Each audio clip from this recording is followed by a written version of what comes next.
right, there it is. Been sitting a long time.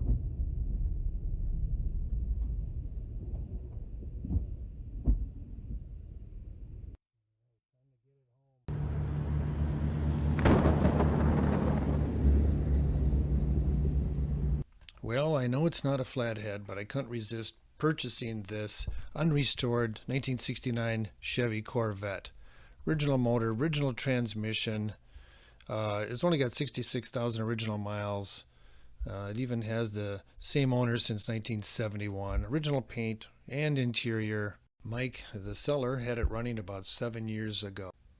Alright, currently it doesn't run. I'll have to get a new battery, go through all the brakes, change all the fluids, get the motor running again, check out the cooling system, just give it the complete once over and get this thing on the road again. Okay, we're leaving Mike's house. Now off to Flathead Terry's garage.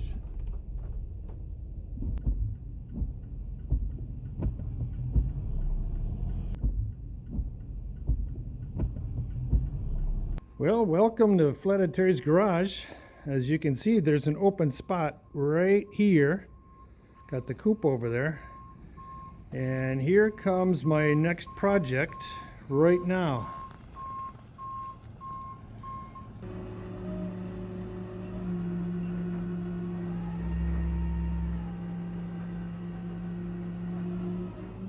Well, it has arrived. I will go through some things here and show you, but it is now residing in Flathead Terry's garage. Got a lot of work ahead of me to get this back on the road, but I'm confident I will. Subscribe and follow along as I put the Sting back in the Stingray. Alright, let's take a look here. Yeah, that's what it is. 66,000 original miles on it. Scoot over here a little bit. There's the dash. Original gauges. Again, it needs a good cleaning. It's been sitting many years. Here's the trim tag over here.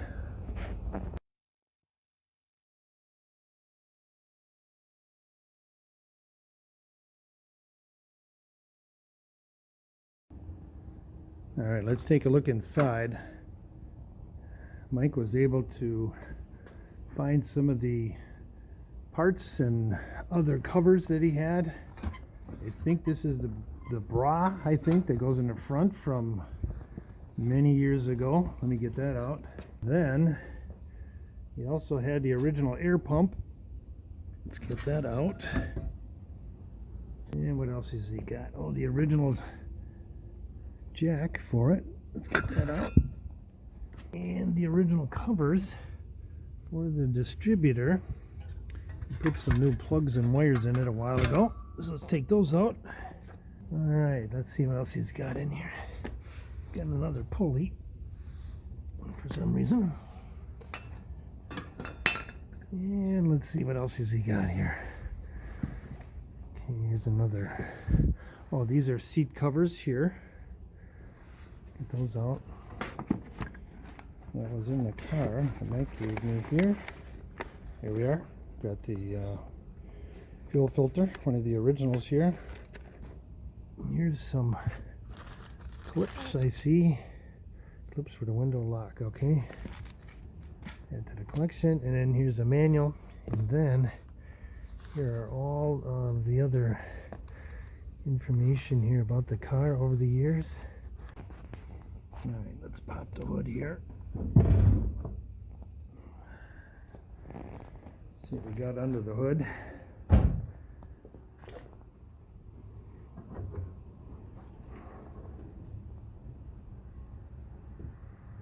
There we are. So 350 horse. So this is the original engine, numbers matching.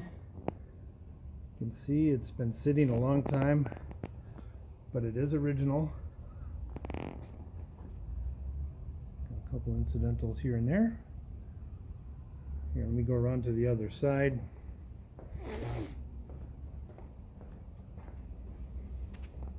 Okay, here we are.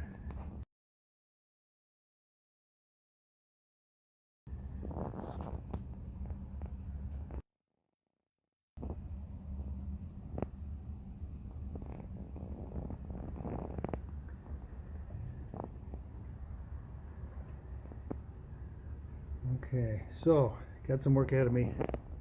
So my goal today is to take the spark plugs out, take a look inside, and then also probably change the oil and filter in the engine. Fortunately, Mike was able to provide me some pictures of when he first purchased it way back in 1971. Here they are, wonderful pictures showing its history going way back, over 50 years.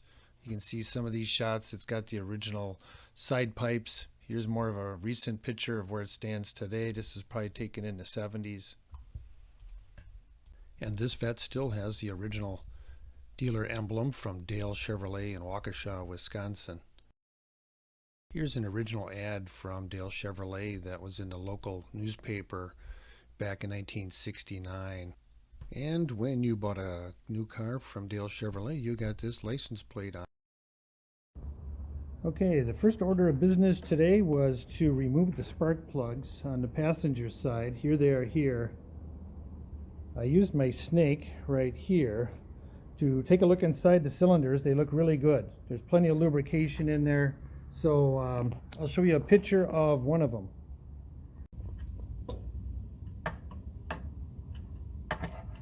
There it goes. All right, while that's draining, let's get that oil filter off. See if this is big enough. It is. Oh wow, that came off easy.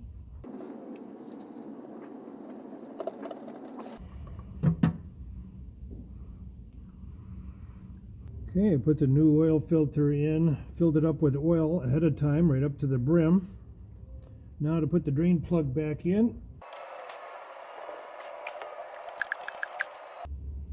Okay, nice and snug. All done. Okay, the oil change is complete. It's quite clean in there. Okay, let's take a look at the points.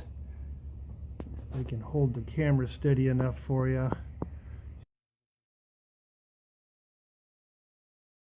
Okay, next plan is to drain the gas out of the gas tank over there. My plan is to get an air compressor, put some air into the tank after I disconnect one of the lines way up by the fuel pump up there. So let me show you that and get that gas drained out. Okay, let's take a look in the tank. See, it's got some gas in there. Oops, see if I can get it to focus. Yeah, let's get it out of there. That's old.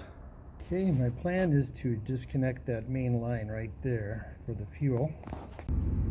Okay, the trick is to use some pressure, a couple old rags, force the gas out, and here we go. And a leaky fuel filter. Okay, I don't know if you can see that, but still flushing out the bad gas. Alright, let's take a look at this fuel filter here. I loosened it up. Let's see what we got.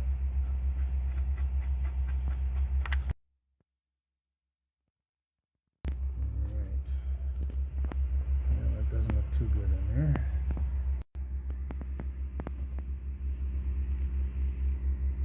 Filter looks a little crusty. Let me zoom out here a little bit. Yeah. Okay, we'll get this all cleaned out.